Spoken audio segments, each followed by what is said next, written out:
Hey, everybody. Welcome to another episode of Cool People During COVID. And I'm here with one of my favorite cool people, the very funny and talented Robert G. Lee. Hooray, Robert G. Lee. Hello, Mr. Nick Arnette. How are you? Excellent. I'm so happy you can be on the show. I just love sharing cool people with all my friends out there. And Robert, you have just been so proactive during all this COVID stuff.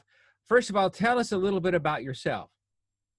All right. Well, I've been doing stand-up comedy, making my living at it, strangely enough, for over 3 decades now. So I'm not famous, but I have found niches, and that's what I tell everybody. There's always a way to find, it's not to the top of the mountain, but I've done TV warm-up comedy. I've written for Veggie Tales. I worked for a church for a while, but all of it revolves around being creative and using this comedic voice that I hear in my head for pretty much everything I do. So that's about it. I just released, or they just released a dry bar special. I've got a lot of DVDs and more stuff we'll talk about during that I finished during the COVID time.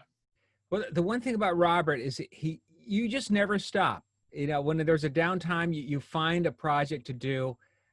You just you don't waste the talent that you have. And I think that's what I admire about you. I'm really good about knowing people's strengths, and that's yours. You really don't waste what you've been given. So that's awesome. Or I fail upwards. I just keep trying things until I finally go, all right, maybe this is it. I have tried so many things, and I appreciate the admiration. It's wonderful to hear. But it is true. I never stop. So whether it's a personality trait or just massive stupidity, I just keep beating my head against the wall. So yeah, I do that. So talented, so talented. Let's just talk about some of the stuff that you have going on. Like we both are from the comedy world, and then the COVID came and our gigs got really scarce. So then you really changed things quickly. What course of action did you take, Robert G. Lee? Well, the first thing I did was a couple days into COVID, I thought about, just the idea hit me. What if this disease pandemic wipes out the entire world? Wouldn't some future generation want to know who we were and how we reacted? And so I started something called the COVID Diaries. And every single day, I put a new entry out there. And it was comedy for the most part, but I did a lot of voices, and I did a Dr. Seuss poem. And it was just whatever I can come up with, let's do it. And a lot of it was about the pandemic and a lot of how we were reacting. And then some of it was just, I would repurpose old material. But the COVID Diaries, I had a lot of fun with. And from that, I actually got an idea for a book that I'll do in the future called about what it means to be human. Because I dealt with things like, okay, what does it mean for the people in the future to understand what our emotions were like, why we like music, what movies we watched, what it was like in society when we went shopping. So I found all these quirky things that we did. It's like, well, this is kind of an interesting, I like this subject matter. So the COVID Diaries I did it for 73 days straight. And then it's like, I don't think this thing's ever going to end. And it hasn't. It just My gosh. keeps going. So finally, at one point, I said, you know what? I think I've said everything I have to say.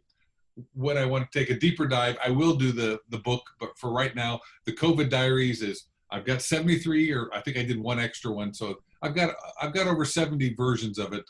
And did you see how he did this, and then he has another idea right away? That's how he works. You're just wired that way. It's just awesome. But I tell writers and comedians that you don't know what you don't know. Meaning, you've got to start a project, and then as you're doing the project, you discover things. And so when I was doing the Corona Diaries, it popped into my head probably about 3/4 of the way through. It's like, there's a bigger idea here that I'm finding. And I wouldn't have known it if I hadn't started. I've got another book that I'm working on.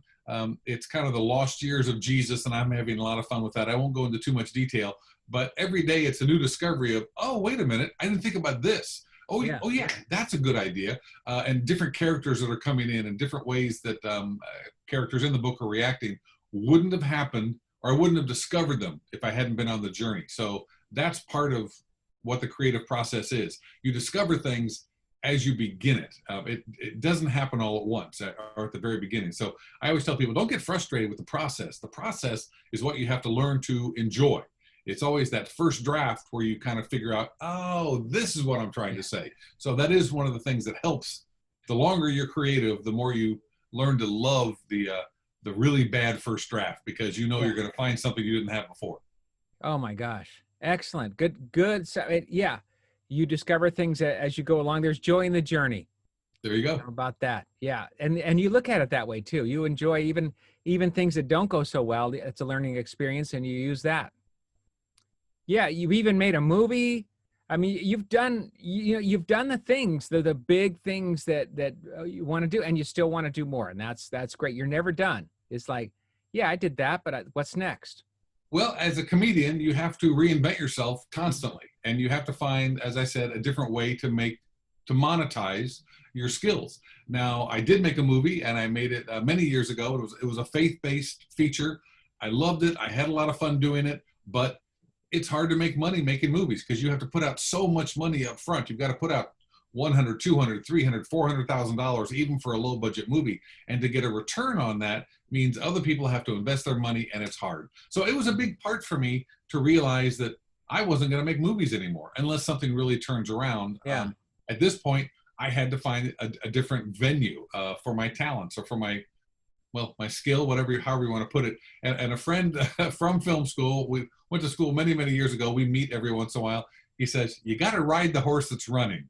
I said, that's a good example. I like that example. So what can I do? And I said, well, what I could do is I can write a book. And so the last couple of years, I've been writing a book. It's called What's the Big Idea? A Comedian Explains God, the Universe, and Other Minor Stuff. And so during this COVID time, I finished that book. It was a lot of research and a lot of writing and hammering it down and just going through several drafts until I found it. Again, one of those things, you don't find it till you begin it. And I finished it, and the publisher picked it up, and it's going to be done. It's finished. I had a very good friend who came in and edited it, and so it'll be released probably around Christmas. But what I'm doing with that now is I'm adapting it into a one-man show. So now I'm taking it from the page to the stage, and that's a huge ordeal. So I'm taking something that's close to 100,000 words and cramming it down to a small amount of time. So, and what you read on the page isn't at all what you say as a stand-up comic. So I have to adapt my own work into something that I can say.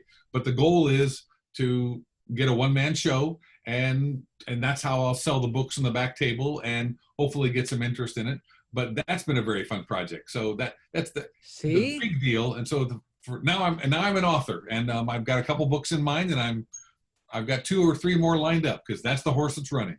And so he says, fun project. He always says fun project too, right? And it is fun for you. I want people to know, because so many people want to be a comedian, don't know how, don't really know how to get good guidance. You've helped me a tremendous amount in my comedy career.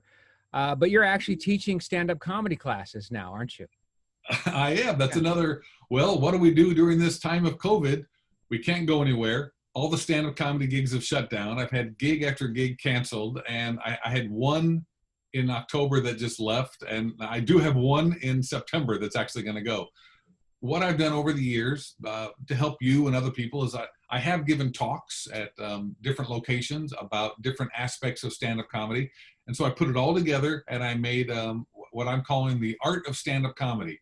And it's a master class. It's 6 weeks, and I'm in the middle of it right now, but I'll be starting another one in the middle of October. It may actually grow to 8 weeks because I find that I have a lot to say. After doing it for over 30 years, I have a lot of opinions. But it talks about how to write, how to perform, how to be a real person, how to have a long career, all the different ways you can monetize it, and what the smartest journey is. And so, the Art of Stand-Up Comedy, it's my master class, and it's a lot of fun. I just had another class this afternoon, and I'm helping people write on the side, and it's a great use of my time, but it's kind of taking everything I've done over the years and consolidating it all into one class. So that's been a lot of fun too.